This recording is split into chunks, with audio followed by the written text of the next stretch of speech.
शिव जी ने शंतु की महानता का वर्णन करते हुए पार्वती से कहा, उमा शंत कई यही बड़ाई, मंद करत जो करे भलाई। अर्थात हे उमा, शंतु की यही महानता है कि यदि कोई उनके साथ बुराई भी करे तो बुराई करने वालों के साथ भलाई ही करते हैं। शंतु का हृदय अति मृदुल और सुकोमल होता है। वे अपने ऊपर दुख और कष्ट सहन कर लेते हैं, लेकिन दूसरों के लिए सदा सुख की ही कामना करते हैं। उनके जीवन में सदैव प्रेम, अक्रोध, दया, क्षमा आदि के ही पुष्प खिलते हैं। वहां ईर्ष्या, द्वेष, वैर, विरोध आदि का नाम तक नहीं होता। यही कारण है वे अपने साथ शत्रुता और बुराई करने वालों के साथ भी सदा भलाई ही सोचते हैं और उसकी भूलों और गलतियों को, उसके अपराधों की ओर ध्यान न देकर के उसकी झोली में प्रेम ही भरते हैं। प्यारे सज्जनों, जिसके पास जो वस्तु होगी वो वही दूसरों को देगा। संतों के पास ईर्ष्या, द्वेष, वैर, विरोध तो होता नहीं, उनके पास तो विशुद्ध प्रेम ही होता है, इसलिए वे सबको प्रेम ही बांटते हैं। भगवान श्री रामचंद्र जी महाराज जी भरत के प्रतिकथन करते हैं कि संत असंत ही के यश करनी, जिम कुठार चंदन आचरनी, काटे परसु मलय सुन भाई, निज गुण दे सुगंध बसाई।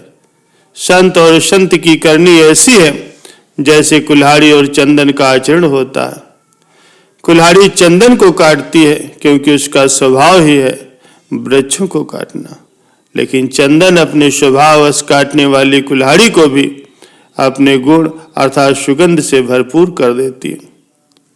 संतों का जीवन करुणा, क्षमा और असीम दया से परिपूर्ण होता है।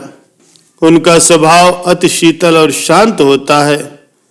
उनके जीवन में शांति, क्षमा, दया, धीरज आदि गुणों के पुष्प सदैव खिले रहते हैं। जिस प्रकार से चंदन और चंद्रमा जीवों को शीतलता प्रदान करते हैं, उसी प्रकार संत महापुरुष भी स्वभाव से ही अति शीतल होते हैं। उनके शीतल स्वभाव से ही सांसारिक प्राणियों के तपते हुए हृदयों को शांति मिलती है। जो भी उनकी शरण में आता है, अपने मधुर वचनों के द्वारा वे उसके हृदय की जलन को शांत करते हैं। संत महापुरुषों में विद्यमान धैर्य, क्षमा और उनके शील स्वभाव का वर्णन नहीं किया जा सकता।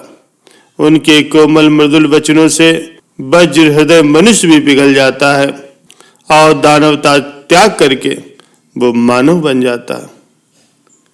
संत महापुरुषों के मुखमंडल पर सदैव मधुर मुस्कान खेला करती है और वे सदैव ज्ञान की सुगंधी ही चारों ओर फैलाते हैं। जो भी उनके पवित्र दर्शन करता है उसके तीनों ताप मिट जाते हैं। प्यारे सज्जनों, विश्वामित्र जी क्षत्रिय थे और गाध मुनि के पुत्र थे। वे शक्तिशाली नरेश थे और कान्यकुब्ज पर उनका शासन था।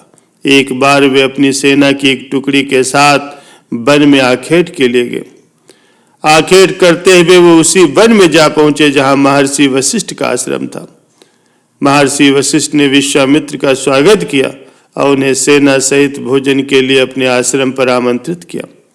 विश्वामित्र पहले तो ये सोचकर चकित हुए कि इतने लोगों के भोजन का प्रबंध ये भला कैसे करेंगे, क्योंकि ये तो ऋषि है और वन में रहते हैं। परंतु कुछ सोच करके उन्होंने वशिष्ठ जी का निमंत्रण स्वीकार कर लिया। जब सभी भोजन कर चुके तो विश्वामित्र को इस बात पर महान आश्चर्य हुआ कि महर्षि वशिष्ठ ने इतने सारे लोगों के लिए और नाना प्रकार के व्यंजनों से युक्त भोजन का प्रबंध भला कैसे किया।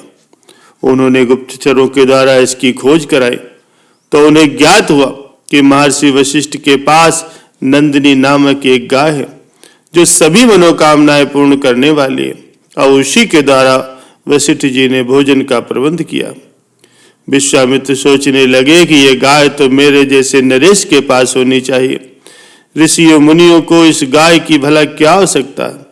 विश्वामित्र को अपनी सैनिक शक्ति का अभिमान तो था ही, अतः उन्होंने बलपूर्वक इस गाय को प्राप्त करने का प्रयत्न किया। लेकिन ब्रह्म ऋषि वशिष्ठ के ब्रह्म बल के समक्ष विश्वामित्र की सारी सेना और समस्त अस्त्र शस्त्र भी निष्फल सिद्ध हुए और वे अपना समूह लेकर के राजधानी लौट गए। वे समझ गए कि क्षत्रिय बल से ब्रह्म बल कहीं अधिक श्रेष्ठ होता है, इसलिए उन्होंने प्रण किया कि मुझे भी वशिष्ठ की तरह ही ब्रह्म ऋषि का पद प्राप्त करना, मुझे निश्चय ही ब्रह्म ऋषि बनना है। विश्वामित्र का ये प्रण इतना अटल और दृढ़ था कि इसके लिए उन्होंने इतना कठोर तप किया कि ब्रह्मा जी को विश्वामित्र के समक्ष प्रकट होना पड़ा। किंतु वरदान में ब्रह्म ऋषि का पद मांगने पर ब्रह्मा जी का उत्तर था कि आप मुझसे अन्य चाहे कुछ भी मांग लें, वरदान रूप में जो चाहे प्राप्त कर लें, परंतु एक अमरता और दूसरे ब्रह्म ऋषि का पद, ये दोनों वरदान देने में मैं असमर्थ हूँ। ये दोनों बातें मेरे अधिकार से बाहर हैं। हाँ, यदि ब्रह्म ऋषि वशिष्ठ आपको ब्रह्म ऋषि मान लें तो आप ब्रह्म ऋषि जरूर हो सकते हैं। जिन ब्रह्म ऋषि वशिष्ठ से पराजित होने के कारण विश्वामित्र अपना राज्य त्याग कर घोर तप कर रहे थे, उनके समक्ष वे ब्रह्म ऋषि बनने के लिए झुके, ये उन्हें भला कैसे सहन होगा। उन्होंने पुनः कठोर तप आरंभ कर दिया, परंतु उन्होंने अपने ध्येय में सफलता न पाई। उनके तप से शिव जी भी प्रसन्न हुए और उन्होंने उनको अनेक वरदान दिए। तब से नवी सृष्टि की रचना करने की सामर्थ्य तक उन्हें प्राप्त हो गई, परंतु ब्रह्म ऋषि का पद प्राप्त न हुआ। अन्य सब ऋषि मुनि और देवी देवता उन्हें यह पद देने में अपनी असमर्थता प्रकट कर रहे थे और महर्षि वशिष्ठ उन्हें ब्रह्म ऋषि न कह करके राज ऋषि कहते थे, जिसे सुनकर के विश्वामित्र के हृदय में क्रोधाग्नि धधकने लगती। बढ़ते बढ़ते क्रोध की ज्वाला इतनी दृढ़ हो गई कि विश्वामित्र ने अपनी मंत्र शक्ति के द्वारा कृत्या नामक एक राक्षसी की उत्पत्ति की और उसके द्वारा वशिष्ठ के सभी पुत्रों का वध करवा दिया। लेकिन वशिष्ठ जी के हृदय में रत्ती भर भी क्रोध उत्पन्न न हुआ। वे सदा की तरह ही शांत बने रहे। अंत में विश्वामित्र ने वशिष्ठ जी की हत्या करने का दृढ़ निश्चय किया। वे इस बात से भली भांति परिचित थे कि महर्षि वशिष्ठ जी की जानकारी में उनका वो अनिष्ट नहीं कर सकते, इसलिए उन्होंने रात्रि में छिप करके वशिष्ठ जी का वध करने की योजना बनाई।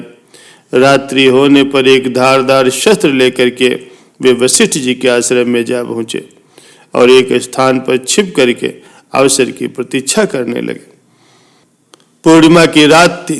निर्मल आकाश में तारे और चंद्रमा शोभायमान था और उनकी शुभ्र ज्योत्सना संसार को आलोकित कर रही थी। महर्षि वशिष्ठ अपने शिष्यों के साथ कुटिया के बाहर शीतल प्रकाश का आनंद ले रहे थे। एक शिष्य ने कहा, स्वामी जी, चंद्रमा का निर्मल प्रकाश सारे संसार को आलोकित कर रहा है। ये सुनकर के महर्षि वशिष्ठ बोले, जिस प्रकार से आज ये चंद्रमा सारे संसार को आलोकित कर रहा है, उसी प्रकार विश्वामित्र के तप का तेज भी संसार को आलोकित कर रहा। महर्षि वशिष्ठ के ये वचन सुनते ही विश्वामित्र चौंक उठे। वे मन ही मन सोचने लगे, कितने महान हैं महर्षि वशिष्ठ।